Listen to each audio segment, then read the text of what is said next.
Bagaimana filosofi Ki Hajar Dewantara dengan Pratap Triloka memiliki kaitan dengan penerapan pengambilan keputusan sebagai seorang pemimpin? Semboyan terkenal yang dicetuskan oleh Ki Hajar Dewantara yaitu Ing Narsosung Tulodo, Ing Madya Mangunkarsa, Tutwuri Handayani, yang memiliki makna bahwa pada saat seorang pemimpin berada di depan, maka dia harus bisa memberikan tauladan. Pada saat berada di tengah, maka dia harus bisa membangun motivasi, semangat. Dan pada saat berada di belakang, maka seorang pemimpin haruslah bisa memberikan dukungan atau motivasi. Dengan bisa berada di tiga posisi tersebut, kita dapat merasakan dan memahami keadaan saat kita akan membuat sebuah keputusan. Kita memiliki tiga sudut pandang dalam setiap pengambilan keputusan. Sehingga keputusan kita dapat lahir bukan hanya berdasarkan satu sudut pandang, namun dari tiga sudut pandang sekaligus. Bagaimana nilai-nilai yang tertanam dalam diri kita berpengaruh kepada prinsip-prinsip yang kita ambil dalam pengambilan suatu keputusan. Nilai yang kita miliki membentuk cara kita berpikir. Cara kita berpikir akan mempengaruhi kita dalam mempertimbangkan sesuatu. Sehingga dari cara berpikir kita tersebut akan mencerminkan keputusan-keputusan yang kita ambil. Bagaimana materi pengambilan keputusan berkaitan dengan kegiatan coaching yang diberikan pendamping atau fasilitator dalam perjalanan proses pembelajaran kita?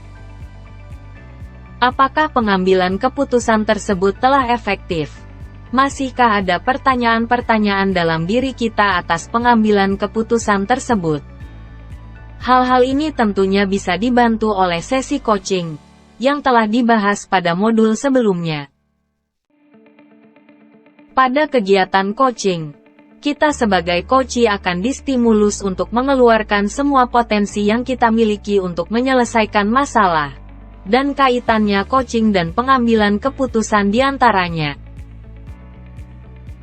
Sebelum kita mengambil sebuah keputusan, kita akan mencoba mencari solusi dan mempertimbangkan keputusan yang terbaik yang akan kita ambil.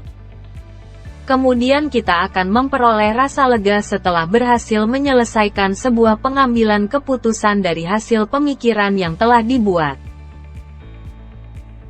Bagaimana kemampuan guru dalam mengelola dan menyadari aspek sosial emosionalnya akan berpengaruh terhadap pengambilan suatu keputusan khususnya masalah dilema etika? Terdapat 5 kompetensi dalam pembelajaran sosial dan emosional. Di antaranya, 1. Kesadaran diri. 2. Manajemen diri. 3. Kesadaran sosial.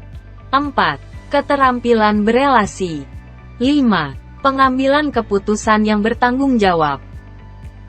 Dengan menguasai kelima aspek tersebut dengan baik, guru akan mampu menempatkan diri sesuai dengan kondisi dan situasi yang ada pada saat pengambilan keputusan. Guru juga mampu mempertimbangkan sesuatu dengan lebih baik lagi. Hal tersebut dikarenakan guru dapat memanajemen emosi dan memahami perasaan. Guru memiliki dan dapat memahami suatu kejadian dari beragam sudut pandang. Guru dapat membangun hubungan yang baik dan bertanggung jawab dengan keputusan yang telah dibuat. Bagaimana pembahasan studi kasus yang fokus pada masalah moral atau etika kembali kepada nilai-nilai yang dianut seorang pendidik? Setiap pendidik akan memiliki sudut pandang yang berbeda dalam menghadapi dan memutuskan sesuatu.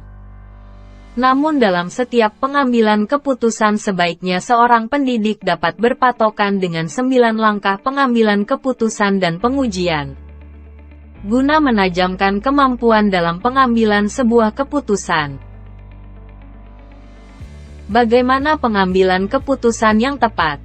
Tentunya berdampak pada terciptanya lingkungan yang positif, kondusif, aman dan nyaman.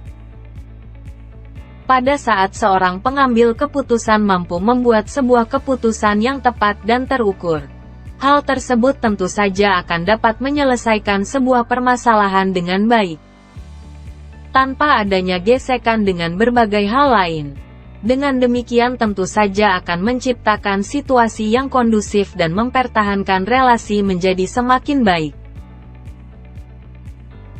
Apakah tantangan-tantangan di lingkungan Anda untuk dapat menjalankan pengambilan keputusan terhadap kasus-kasus dilema etika ini? Adakah kaitannya dengan perubahan paradigma di lingkungan Anda? Tantangan yang hadir diantaranya disebabkan oleh adanya perbedaan nilai-nilai diri yang dianut oleh masing-masing tenaga pendidik yang ada di lingkungan kita. Hal tersebut tentu saja akan menyebabkan adanya pro dan kontra dari setiap keputusan yang kita buat.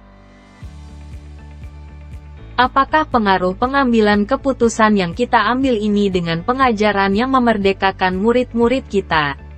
Bagaimana kita memutuskan pembelajaran yang tepat untuk potensi murid kita yang berbeda-beda? Dalam memutuskan pembelajaran yang tepat, tentu saja kita mempertimbangkan beragam aspek sebelum menerapkannya di dalam kelas. Dengan maksud dan tujuan pembelajaran yang memerdekakan murid, kita akan mempertimbangkan beragam aspek dalam membuat sebuah keputusan untuk menerapkan suatu cara maupun metode yang akan kita pakai di dalam kelas. Bagaimana seorang pemimpin pembelajaran dalam mengambil keputusan dapat mempengaruhi kehidupan atau masa depan murid-muridnya?